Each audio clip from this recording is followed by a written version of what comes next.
Okay, this is section 2.3 from MAC 1105. We're going to be talking about graphing lines and specifically about slope in this section. We start off with the definition of slope. There are various ways to define slope. It is the change in y compared to the change in x, so it is a fraction. We can sometimes refer to that as rise over run, which really means the rise is actually the change in the y values, or what we call the difference in the y values.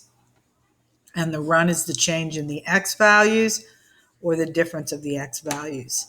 So this indicates the rise when you're figuring out how have the y values changed as you've gone from y1 to y2, and how have the x values changed as you've gone from x1 to x2. So in the first examples, we're going to do something that's probably pretty familiar to you, finding the slope of a line. First thing we're going to do is plot the points, which are -3, 1, 2, 3, and then 1, 2, 3, 4.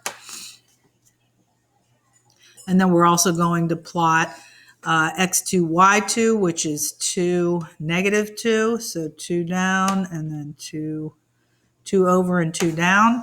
And we're going to figure out what the plot of the line is. So plot the points and find the slope of the line that connects the 2 points. So all you're doing when you want to find out how slanted a line is you're taking any 2 points that are on that line and using the slope formula. This is the letter that we commonly use for slope. You should always write the formula down before using it, just so you can get centered and focused. I would put those minuses in first, just in case you have double negatives. You'll be more apt to recognize them. And even though the slope formula says use y2 minus y1, I know a lot of students think that what that means is that you have to use this second pair of numbers first. Like this has to be y2 and this has to be x2. It really just means that you have 2 different y values and 2 different x values. They're not telling you which one to use first, and that's actually up to you. You could use this y value and this y value, but then stick to that pattern. If you're going to move this way with your y's, move this way with your x's. If you do want to stick to this and whatever you see as the second pair of points and use those first, that's up to you. But in any event, you need to have the y's at the top. So the y's are -2 and 4. Notice I'm moving this way. I'm using this y value as my first y value and then picking up the 4 as my second x value, as my second y value, sorry. And then the x values, which you're going to put on the bottom, are +2 and -3. Again, moving in the same direction, +2 and -3. So the minus is because of the formula, and then on top of that, we plugged in a -3. So recapping, we have the 2 y values. I've chosen to move from these numbers to the numbers in front. My y values were -2 and 4 at the top with a minus sign in between them. My x values, moving in that same direction, were 2 and -3 with a minus in between them. So -2 take away 4 is -6. And then this double negative would be actually 2 plus 3, and you end up with a 5. Notice that when a line slants towards the left, when it climbs as though it's reaching into the neighborhood of the negative x values, the slope is always negative. So here you see that the slope is negative, and this line climbs to the left. This is actually called a decreasing line, because when we observe any kind of a graph, we always observe it from left to right as though you're reading a book, and this would be called a decreasing or falling line. So the line is always falls whenever the slope is negative. So it says slope is -6/5. Does the line rise or fall? It falls. Note that the sign of the slope and how the sign relates to whether the line rises or falls. If it would have been positive, it would have risen that way. Again, looking at the graphs from left to right. Okay, in the next example, we pretty much have the same thing where we are plotting points, 1, 2, 3, 4, 5, and then we're going up to 2. So we're -5, +2. And then the other one is -7, 6, 7, and then down to -2. This time we have a line that rises. As we look at this, as we consider this graph, scanning it from left to right, it is rising. So this is what we call a rising line. And you're going to notice that whenever a line rises, the slope will be positive, as we can verify right here. So again, the formula is y2 minus y1 over x2 minus x1. And just so you can see that the answer comes out the same, regardless of whether you go from these numbers to these numbers or these numbers to these, I'm going to go this way this time. Some of you may want to do the problem in the reverse and notice that the answers come out the same unless you make a math error. Okay, so let's see. You're supposed to have y's on top. My y's, if I'm moving this way, would be this one first, the 2, and then the -2. And then if I began moving this way when I did my y's, then I have to continue doing that, because that will make the answer come out wrong. So now on the bottom, I'm going to put my x's, and my x's are -5 and -7 if I'm moving from these numbers to these numbers. So -5 and -7. Notice that you have a lot of negatives, so make sure and put those minus signs in so that you are more likely to see double negatives when they are occurring. This will really be 2 plus 2 because of the double negative, which is 4. And then on the bottom, this is going to be -5 plus 7. -5 plus 7 is 2. 4 divided by 2. My slope ends up being +2. Anytime you have a positive slope, your line will rise rather than fall. That's called a falling line because you're looking at it this way and all the y values are falling. As you look at it this way, those y values are increasing. That's called a rising line. So the slope turned out to be 2. The line rises, and the slope, the sign was positive. Like here, the sign was negative. Okay, and this is a summary of all of these things. When the slope being greater than 0 means that the slope is positive. That's what it means to be greater than 0. So whenever that's the case, the line rises. When the slope is less than 0, that means slope is negative. That's what it means to be less than 0. Then the y values decline, or what we call falling. So that's a falling line. And they emphasize those words here. When the slope turns out to be 0, that'll be because all the y values are the same. And that will give you the horizontal line. When all the x values are the same, that'll make the 0 on the bottom of the slope formula.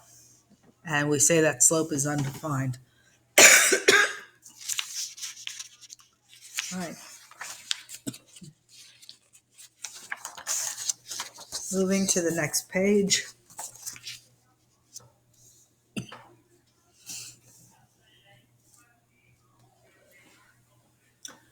Okay, now we're going to be looking at how to find the equation of the line. And in doing that, we need to be able to find the slope. So we just practiced that a bit.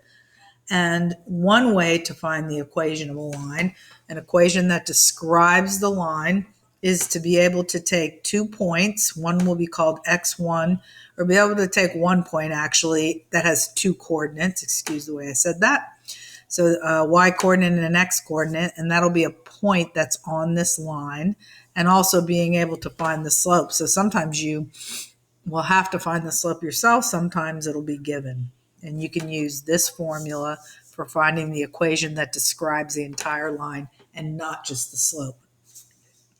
Okay, write the equation of a line that passes through this point. So this will be your x sub 1 that's mentioned in this equation. This will be your y sub 1. And then, of course, that's the slope, which is the m that you see in this equation. Where you see the plain y and the plain x, you plug nothing in for those. You just actually put a y and an x. But if it has a subscript on the y and the x, that's where you actually plug these numbers. And then, of course, m is the slope that you're given right here. So it says, okay, choosing any 2 points on the line like -1, 3, and 0, 7 allows calculation of the slope. However, we have been given the slope, so we don't actually have to do that, but there will be problems where we do have to do that. So we have a slope that's 4, and you can you can also rise and run to give the slope. So like if you wanted to verify this slope of 4, you could just go like this. Take a couple of y values here. Let's see, this point right here looks to be, they say it's 0, 7. So I don't really need to put this on the graph because it's mentioned over here. So if you have any 2 points, here I pointed out that the points are -1, 3, and 0, 7. So if I wanted to do one y minus the other one, I could go 7 minus 3, just to verify that this slope truly is 4. And then for the x's, I could go 0 minus -1. 0 minus -1. That would be a 4 on the top, 0 plus 1 on the bottom. So yes, check. We have verified that the slope is indeed 4. Then, if you wanted to do it just moving with your finger to find the slope, if it's real clear where the numbers are, instead of in between 2 grid marks, you have one right at 0, 7, and you have one right at -1, 3. So if you wanted to move with your finger, you could rise until you're level with this point right here and then run. You could do rise and run, which is also a way that slope is defined. If you are rising from 3 to 7, rising always has to do with the y coordinates. Then you're rising 4 units. And then if you are running from here, which is -1 to 0, you are running to the right, which is a space of 1. You're going from -1 to 0. So you're running 1 unit. This is called the run. So if you want to do slope that way, it's rise over run. Notice that you get the same slope. The rise is 4, the run is 1. So whether you use the 2-point formula or whether you use rise over run, where you kind of don't do a calculation, you just slide with your finger, counting up the number of spaces for your rise and counting up the number of spaces for your run. Both should, result in the same value, of course. Now, if you're asked to write the equation of the line in this problem, using this formula right here, would be y minus a y coordinate. So you have to choose at this point what you want to use. I like anything with a 0 in it. Just makes the rest of the calculations easy. So that's going to be my choice. And I'm going to plug it right in here. This is going to be y. Never mind. This says that we have to use this right here. Okay, but in actuality, you could use either one. So if you're given a choice, you can use what you think is easier, or if they stipulate that you have to use a certain one, then use that one. Okay, so y minus y1, then that's equal to the slope. This is y minus y1, and then that's equal to slope times x minus x1, just following the formula that's above. So the slope was 4, and then we're going to go x minus the x coordinate. We're using the x coordinate from here, which is -1, and then cleaning that up. So we're going to have y minus 3 is equal to 4 times x plus 1, because you have a double negative there.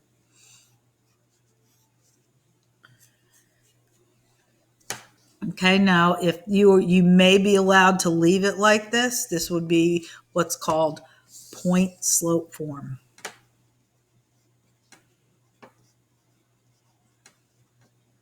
Where you plugged it into the point slope formula and we're allowed to leave it like that. and they'll let